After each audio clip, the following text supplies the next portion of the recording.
Sir मला अनेकदा हा प्रश्न पडतो की तुम्ही जेव्हा फॉरेस्टमध्ये फिरता किंवा अशा काही मिशन्स असतात, काही टास्क असतात ज्या तुम्हाला कंप्लीट करायच्या असतात.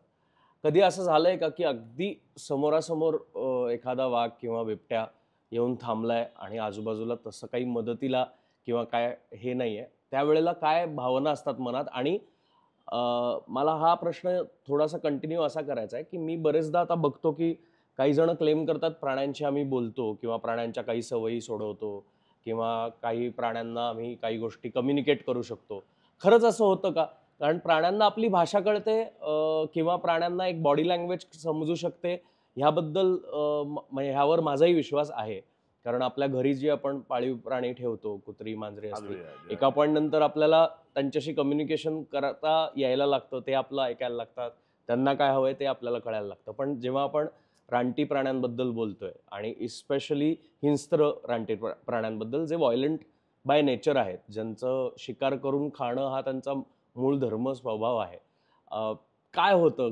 कधी अशी काही एन्काउंटर्स झाली आहेत का? आणि त्यावेळेला तुमच्या मनात काय येऊन गेलंय? झाले ना अगदी. सुयशी खरी गोष्ट आहे अगदी आणि मला एक खात्री आहे अगदी, की प्राण्यांना बॉडी लँग्वेज कळते माणसाची.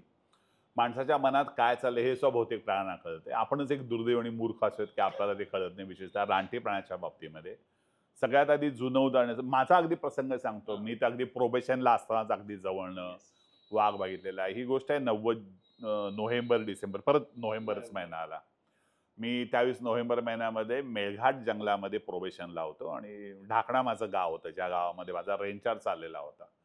आणि सकाळी असाच गारवा वाढलेला होता. मी पळायला जातो सकाळी आणि ढाकण्यापासून एक 2 किलोमीटर अंतरावर एक गडगा नदीच्या इथे आमचं एक गडगा मालूर म्हणून गाव होतं.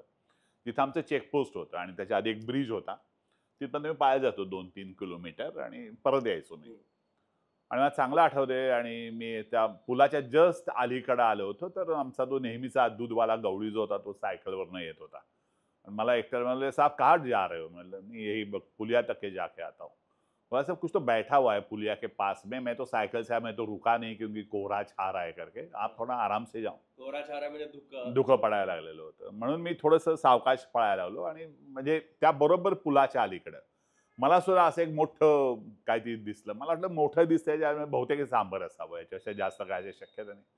मी आणि पुढे गेलो म्हणजे मला वाटतं आता एक किमान 20 फूट अंतर फक्त असेल. आणि मला माझ्या लक्षात होतं, की शांतपणे माझ्याकडे बघत बसलेला तो वाघ होता. वाह! आणि 20 फूट याच्यापेक्षा मला वाटतं नाही जास्त अंतर होतं. पुलाच्या बरोबर अलीकडं पॅरापाटजवळ तो वाघ बसलेला होता. मोठा वाघ शांत बसलेला होता अगदी. फक्त माझ्याकडे बघत होता. हालचाल काही नव्हती त्याची. शांत बसला होता. बाजूला पुलिया. पुलियाच्या पलीकडे माझी चौकी.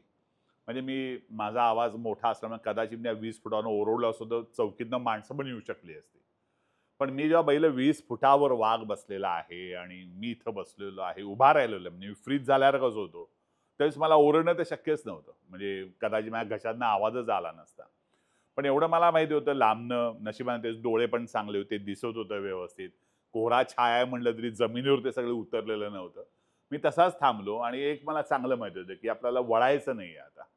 तर तसंच थांबलो आणि मी थोडंसं मागं, मागं, मागं येत गेलो. मला माहिती नाही मी एक 100 मीटर मागं आलो असेल, तसाच मागं बघत-बघत आणि तो आमचा फेअरवेदर रोड होता म्हणजे सगळा डांबरी रस्ता पण नव्हता. मला माहिती नाही अर्धा तास लागला, पाऊण तास लागला 100 मीटर मागे यायला. पण तसंच आलो, मी हळूच वळलो आणि पुढे गेलो. आणि एक 15 मिनिटांनी जेव्हा मी माझ्या गावापाशी येऊन पोहोचलो होतो, तेव्हा तो आमची जीप त्यावेळेस आली. आणि उतरलं तर मला आरिफ हमसा म्हणाला, "म्हणजे सर अभी दौड़ के आ रहे हो क्या वापिस?" मला "हाँ." "बस आप गढ़गा मालूर से आ गए?" मला "हाँ." "सर हमने तो शेर देखा वहाँ पे बैठा हुआ." म्हणजे हे पण कन्फर्म झालं. तो 15 मिनिटानंतर तिथंच बसून राहिलेला होता. आता मला माहीत नाही त्यानं मला ओळखलं, मी त्याला ओळखलं, त्यानं काही केलं नाही, शांत बसून राहिला. त्याच्यावरूनच आपल्याला कळून येतं, की कुठलाही जंगली प्राणी त्याला जोपर्यंत भूक लागत नाही आणि त्याचा जोपर्यंत आपण भक्ष्य असत नाही, तोपर्यंत तो आपल्याला काहीच करत नाही. म्हणजे काय त्याचा संबंधच येत नाही करायचा. म्हणजे एवढं प्राण्यांच्यामध्ये ही समजावून घ्यायची भावना असते. पण आपल्याला मात्र हे कळत नाही. बघा आजकाल लोकं जी जंगलामध्ये जातात, एखादी वाघीण दिसली, की तिला घेरतात सगळेच्या सगळे. त्यांच्या हे लक्षात येत नाही, की शांत बसलेली वाघीण कधीही चवताळू शकते. आणि तुम्हाला आता दुसरा मला किस्सा एक सांगायला आवडेल, की किती ताकद असते या प्राण्यांच्या अंगामध्ये. मध्यंतरी मी ब्रह्मपुरीला गेलेलो होतो आणि ब्रह्मपुरीचं जे जंगल आहे, ते वाघांसाठी एक सोर्स पॉप्युलेशन आहे. खूप वाघ आहेत तिथं. साधारणपणे ब्रह्मपुरी हा जो तालुका आहे चंद्रपूरमधला, इथे 1214 किलोमीटरचं जंगल आहे. खूप छान जंगल आहे. त्या जंगलामध्ये खूप वाघ आहेत आणि त्या 1200 चौरस किलोमीटरमध्ये जवळजवळ 600 गाव आहेत. म्हणजे प्रत्येक 2 चौरस किलोमीटरला एक गाव. तुम्ही बघा किती लोकसंख्या असेल, किती पॉप्युलेशन असेल, सगळी जनावरं जंगलात जातात. त्यामध्ये त्या सगळ्या वाघांना खायला बीफ मिळतं. जनावरं मारली की खायला भरपूर आहेत. त्यामुळे सगळे तिथले वाघ हे प्रचंड मोठे 200-200 किलोच्या आसपास पोहोचलेले वाघ आहेत सगळे. काही दिवसापूर्वी माझ्या मित्रांच्यावर गेलेलो असता तिथे आम्ही सकाळी बाहेर पडलो. माझ्या एका मित्राचं जंगलामध्ये रस्ता बनवायचं काम चाललेलं होतं. तो म्हणाला मैं हम वो वहाँ साइड पे जाएंगे, आजू बाजू भी शेर है वहाँ पे. तिथं पोहोचलो. आम्हाला एक फॉरेस्टचा गार्ड म्हणाला की सर इथंच एका वाघिणीनं 4 पिल्लांना जन्म दिलेला आहे आणि ती पिल्लं नुकतीच दिसायला लागलेली आहेत. याचा अर्थ काय, ती पिल्लं म्हणजे 2 महिन्याच्या आसपास असावी. कारण का वाघांनाही वाघिणीलाही सवय असते की पहिले 2 महिने ती पिल्लं कुठंच बाहेर नेत नाही. 2 एक महिन्याची पिल्लं झाली, डोळे उघडलेले असले, थोडे आवाज केले की ती आपल्या पिल्लांना घेऊन बाहेर पडते. आणि मी एका ठिकाणी आलो होते की ते कॅनलचं काम चालू आहे आणि कॅनॉलची टॉप स्पीड जी असेल ती साधारणपणे 30 मीटर असेल. आणि त्याच्या एका कॅनॉलच्या बाजूला रस्त्यावर आम्ही गाडी थांबवली. तो म्हणाल गार्ड साहेब पलीकडेच वाघीण आहे. तिथं गवत होतं आणि त्या गवतामध्ये एक वाघीण आणि तिची पिल्लं, 2 महिन्याची छोटी छोटी पिल्लं, 1 2 3 4, आम्ही 4ही पिल्लं पोचली. आणि आमचं सगळं शांत चालू होतं. तेवढ्यात एक माझा मित्र जोरात बोलला. त्या वाघिणीने फक्त छोटासा एक आवाज काढला आणि जी तिच्या अंगावर खेळणारी पिल्लं होती ती आम्हाला दिसेनाशी झाली. आम्हाला दिसेच ना ती पिल्लं गेली कुठं म्हणून. हे सगळं घडलं एक 30 सेकंदामध्ये. क्षणार्धात पिल्लं तिथनं गायब झाली होती. माझा मित्र थोडा जेव्हा पुढे गेला आणि मी जे म्हटलं टॉप स्पीड 40 मीटर आणि त्याच्या पुढे 10 मीटर, वाघ साधारण 50 मीटर तो वाघ असेल. 50 मीटरचा वाघ होता. 50 मीटरच्या रुंदीच्या प्लेडे वाघ होता. अच्छा, ओके. म्हणजे 50 मीटर. हा. आणि खोल होतं खाली साधारणपणे एक 20-25 फूट. आणि त्याच्यानंतर म्हणजे तो वाघाला यायचं झालं तर खाली उतरणं, ते तिथून पळत येणं आणि वर चढणं, म्हणजे 100 मीटरचं एक वाघाला पळायला लागलं असतं. आणि माझा मित्र उतरून जीप पासून पुढे 7-8 पावलं पुढे गेलेला होता. पिल्लं दिसेनाशी झाली आणि काही कळायच्या आत त्या वाघिणीनं जम घेतली आणि ती माझ्या मित्राला काय कळायच्या तोपर्यंत आमच्या बाजूच्या नाल्यापर्यंत ती येऊन पोचलेली होती. मित्राला ओढून आम्ही गाडीत बसवलं, गाडी बंद केली. ती वाघीण 2 मिनिटं थांबली, परत तिथं ज्या जागेवर गेली तर परत शांत बसून राहिली. 5-1 मिनिटाचा वेळ गेला असेल. मला वाटतं माझ्या मित्राचे हार्टबीट 160-170 मध्ये पोहोचले. तो फक्त बेशुद्ध पडायचा राहिला होता तिला बघून की ज्या वेगानं ती आलेली होती. म्हणजे एक तुम्हाला मी उदाहरण दिलं, ज्या वाघानं मला 20 फुटावरनं बघितलं होतं त्या लक्षात आलं हा एकटा आहे, शांत उभा आहे, तो जागेवरचा हल्लाच नाही. पण ही एक वाघीण की जेव्हा वाटलं की आपली पिल्लं आहेत आणि कोणतरी माणूस गाडीतनं उतरून थोडा बाजूला चालतो आहे, जो की नेहमीचा जायचा यायचा रस्ता होता, जंगलाच्या बाहेरचा रस्ता होता. आणि मग आम्ही परत ती गाडी मागं घेतली. 10 मिनिटं गेलो, 10 मिनिटांना परत आलो. वाघीण तशीच होती, पिल्लं काही दिसत नव्हती. मग आम्ही एका झाडाच्या मागं थांबलो. खात्री केली की वाघिणीला काही कळणार नाही. 15-20 मिनिटांना परत एक वाघिणीनं छोटासा आवाज दिला आणि परत 4 पिल्लं आम्हाला परत दिसायला लागली. मग हे कळल्यानंतर तेवढ्यात आमच्याकडे ती इरिगेशन डिपार्टमेंटची एक गाडी आली. मी त्या इंजिनियरला विचारलं, अरे बाबा हे असं कसं होत असेल?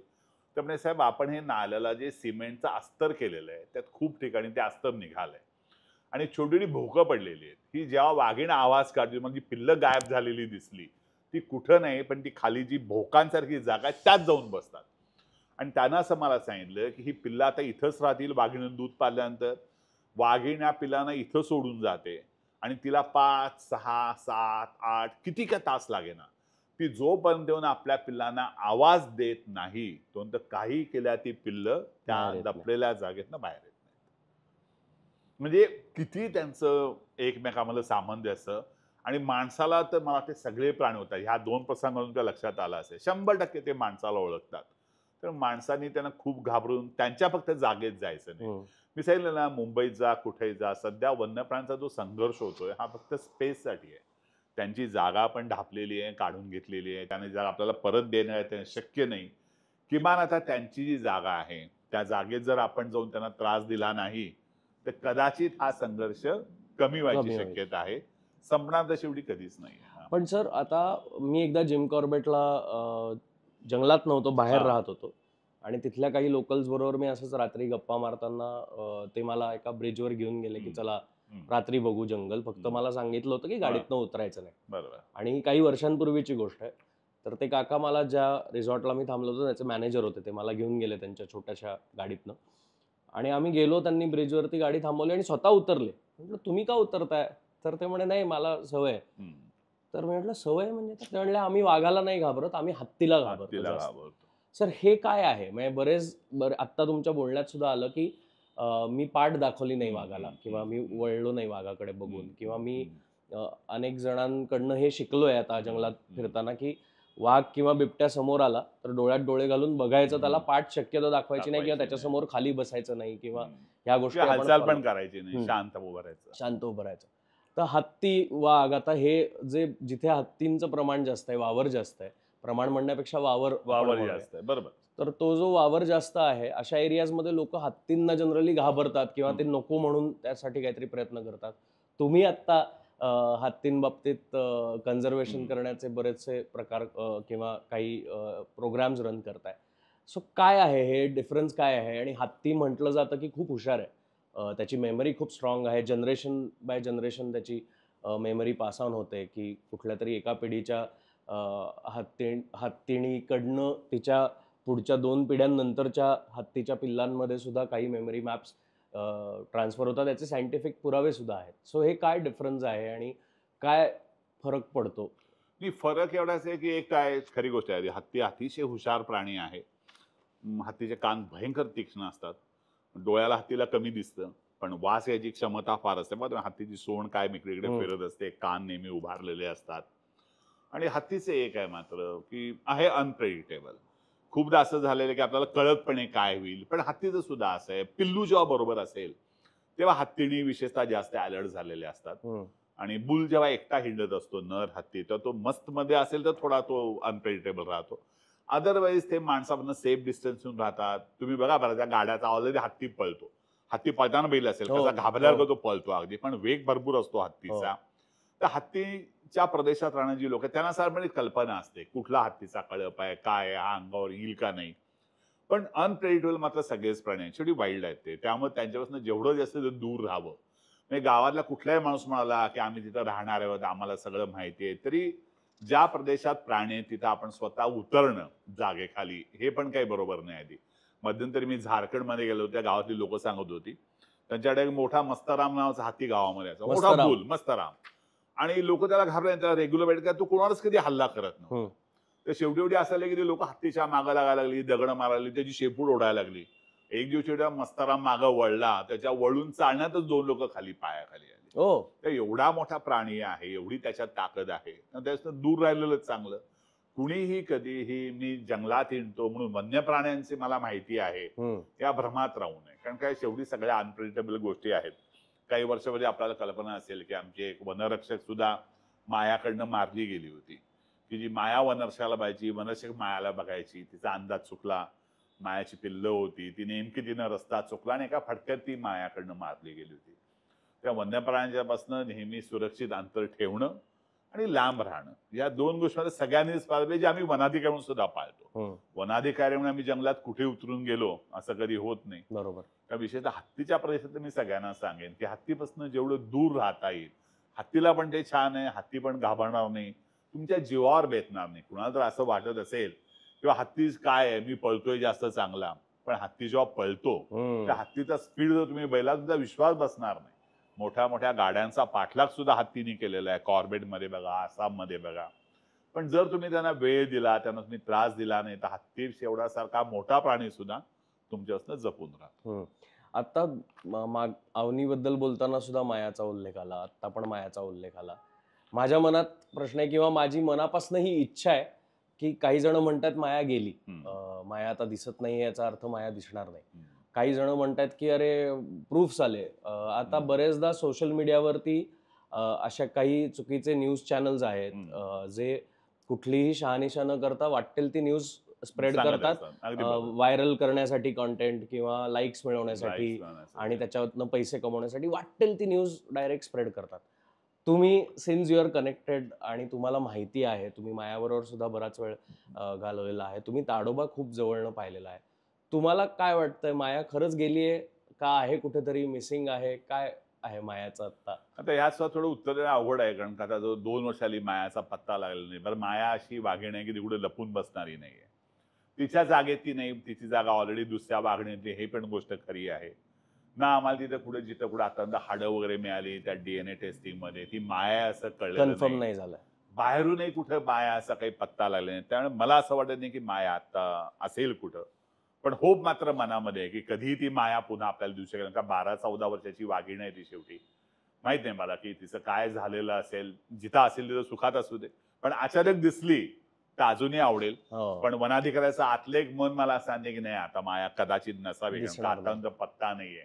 पण एक चांगला वाईल्ड लाईफ म्हणून मला वाटते. म्हटलं जर अचानक दिसली चुकून माया तर त्या ताडोबाचं आणि आपलं नशीब नाही. हो, ताडोबातले माझे बरेचसे मित्र माया जे नावानंच ओळखतात. ताडोबा वरती खूप प्रेम करणारे अनेक माझे मित्र असेच आम्ही बरेचदा बोलतो मायाबद्दल खूप खूप मनापासून. म्हणजे निखिल तुम्हाला माहिती असेल, हो, अभ्यंकर, हो. ज्याचं रिसॉर्ट सुद्धा आहे हम्म. ताडोबामध्ये. त्याची पण खूप जवळची आहे माया आणि अगदी. आम्ही दरवेळेस आमच्या बोलण्यात माया मायाचा ताडोबाची आयकॉन होती ना. विषय निघतो. आणि मला पर्सनली असं वाटतं की काय असं असू शकतं का की तिने काहीतरी आता तिची गेली काही लेटर्स जी पिल्लं झाली होती ती सर्व्हाइव्ह नाही झाली. आता जे मे बी तिचं लेटर असेल ते कदाचित ती प्रोटेक्ट करायला अजून हा पण असं काय होतं कारण का शेवटी असं आहे ना की वाघिणीचा जेस्टेशन पिरियड जो असतो तो 90 दिवस 90 ते 95. त्यामुळे ती कुठे जरी असली तरी 2 वर्ष दिसत नाही त्यामुळे ते चान्सेस खूप कमी आहेत. कमी आहे. 1-2 महिने एखादी वाघीण नाही दिसलं आपण समजू शकतो की ती पिल्लांच्याकडे असेल लिटर प्रोटेक्ट करत असेल. त्यामुळे सध्या जे ऑर्ड्स आहेत ते मायाच्या फेवरमध्ये नाही आहेत. हम्म. पण लेटेस्ट होप फॉर पण बेटर. Let's not. बिलकुल let's not lose our hope. Yes. होऊ शकतं काही होऊ शकतं माहित नाही. पण हेच म्हणतात मिस्टिकल जंगल ज्याला म्हणतात ना की Yes. जंगलात एक खेळ आहे ते. कधी कुठला खेळ कसा दिसून येईल जंगलातला ते काही सांगता येत नाही.